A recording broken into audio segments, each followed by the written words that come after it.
Kebetulan di tangan gue ada salah satu produk smartphone yang di bulan September ini akan meluncurkan produk baru mereka. Sebelum melanjutkan video ini, ada baiknya kalian untuk subscribe channel ini.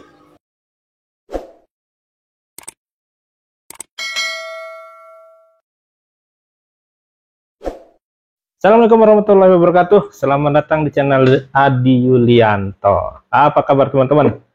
Oke, hari ini gue mau bikin vlog tentang review produk.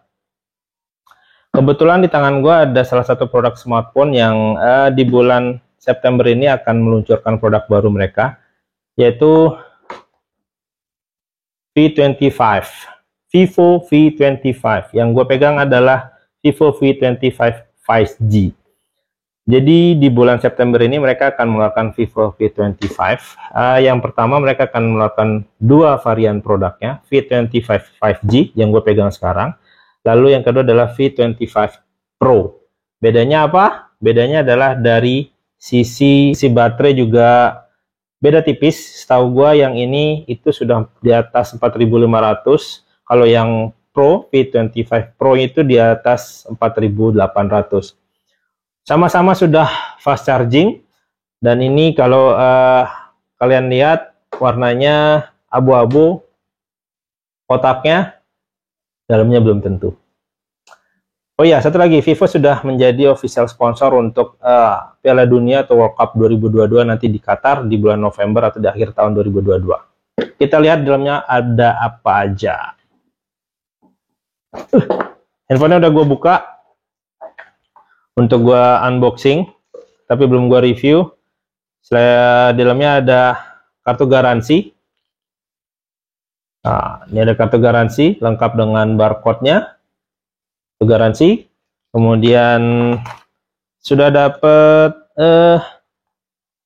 kepala chargernya pun bentuknya seperti ini dan sudah fast charging dengan outputnya maksimal 44 watt. Gede juga cuy, 44 watt. Kelihatan nggak? Nah, itulah ya.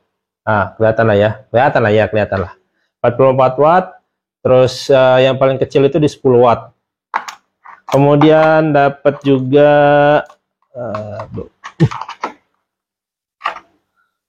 kabel data atau untuk kabel chargernya, USB-nya. Ini sudah tipenya Type C.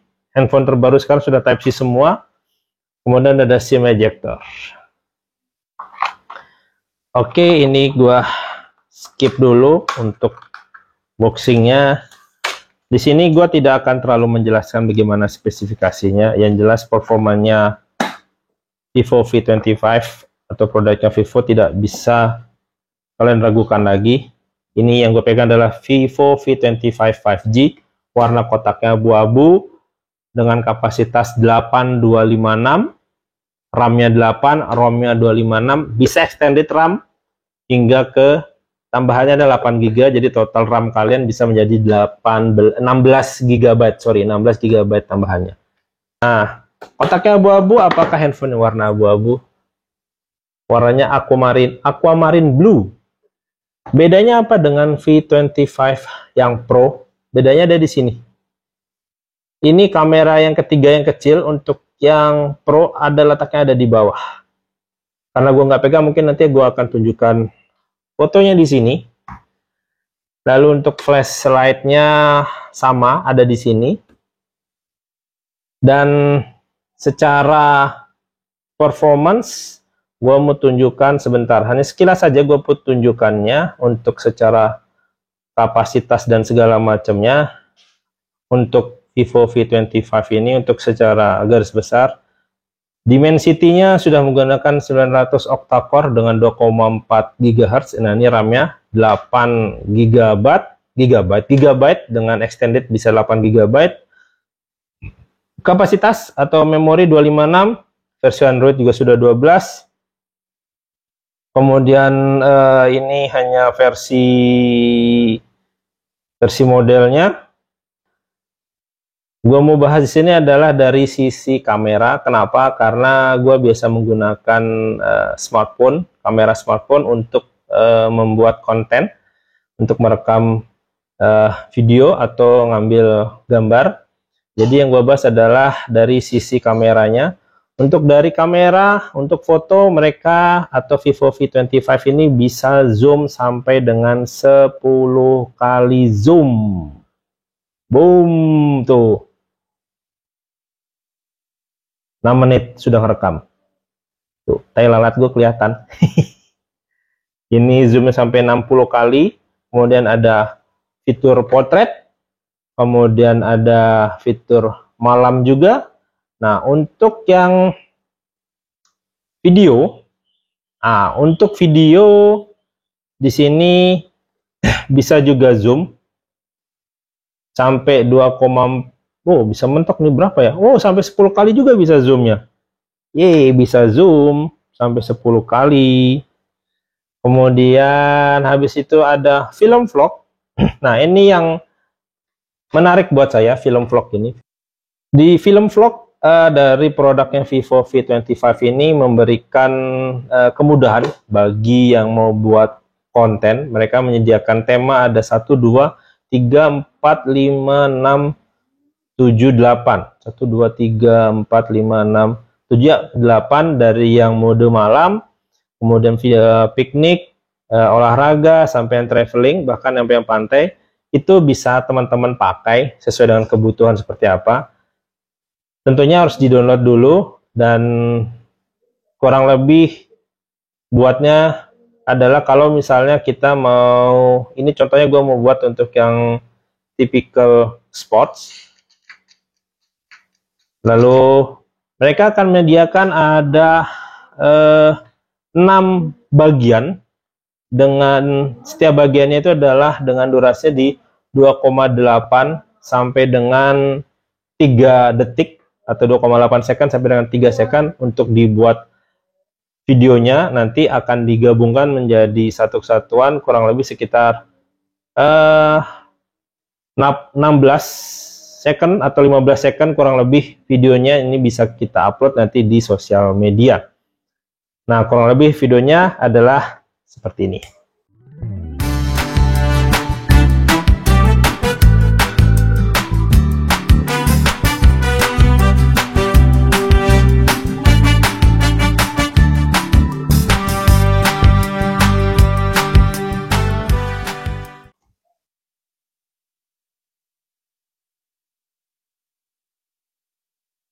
Nah, itu untuk yang film vlog. Kemudian untuk yang di lainnya kalau kita lihat di sini mereka ada tampilan ganda atau dual view. Ini yang menarik buat saya karena kita bisa langsung ngevlog dengan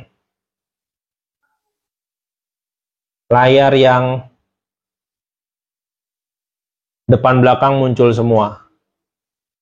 Depan belakang muncul semua. Tapi untuk yang dual view ini mereka memberikan 2 resolusi.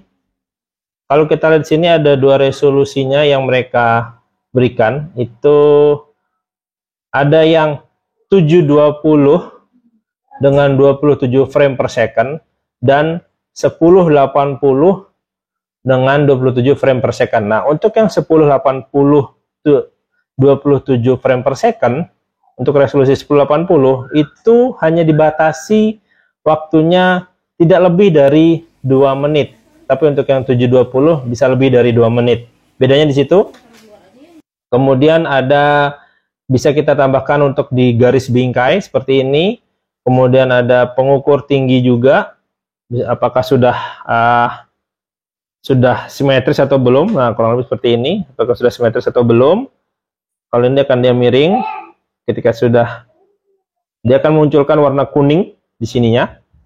Ini bagus ini untuk kita tahu apakah video yang akan kita buat ini sudah lurus atau belum. Kalau misalnya di ilmu teknik ini bisa dibilang sebagai apa namanya ya, water pass. Jadi sudah tahu lurus atau belumnya. Itu untuk dual view-nya. Kemudian kalau kita lihat di setting yang lainnya, mereka ada slow motion atau gerak lambat. Terus kita juga bisa setting untuk resolusi tinggi atau rendahnya seperti ini. Kemudian ada foto live-nya. Terus kemudian apalagi ya, yang menarik dari, oh ya, mereka sudah ada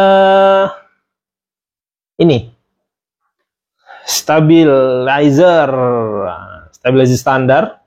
Otomatis ketika video tampak belakang ada stabilizer standar, kemudian bisa diatur untuk stabilisasi standarnya itu bisa sampai di 4K. Sampai di 4K jika menggunakan kamera belakang.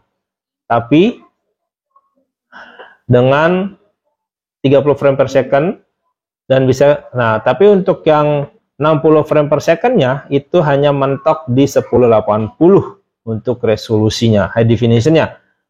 Itu untuk yang di 4K. Kemudian ada stabilisasi standar. Kemudian untuk yang ultra, bagaimana dengan yang ultra?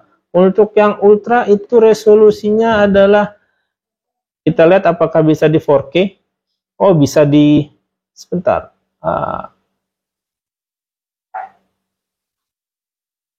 Kalau yang ultra itu mentok di 1080 untuk definisinya atau high definition-nya dengan 60 frame per second. Bisa kita turunin menjadi, kalau ultra itu ultra, stabilisasi ultra itu di 1080 frame per second, 1080 high definition dengan 60 frame per second. Kayak mentok di situ. Kalau kita turunin, dia otomatis untuk stabilisasinya itu akan turun juga. Dia akan turun juga. Jadi untuk yang ultra stabilisasinya atau ultra stabilizernya itu untuk resolusinya itu hanya bisa di 1080 60 frame per second. Kemudian ada yang kalau kita matikan, nah ini matikan tuh bentuknya adalah atau gambarnya tidak terlalu bagus seperti ini teman-teman ya. Tuh. Ini kalau misalnya gua nyalain yang ultranya, ini ultranya seperti ini. Kemudian ini kalau misalnya gua pakai yang standar, ini yang standar. Oke, cakep. Oke, untuk charging tadi gue udah bilang sudah fast charging. Segitu aja mungkin video hari ini. Nanti di akhir video ini akan gue tunjukkan footage video yang gue ambil menggunakan Vivo V25 5G. Mantap, silahkan beli ya teman-teman, ini recommended. Oke, bye-bye. Sampai jumpa di video berikut. Rekam dengan mode stabilizernya mati. Terus ini dengan ultra stabilizer 1080 60 frame per second.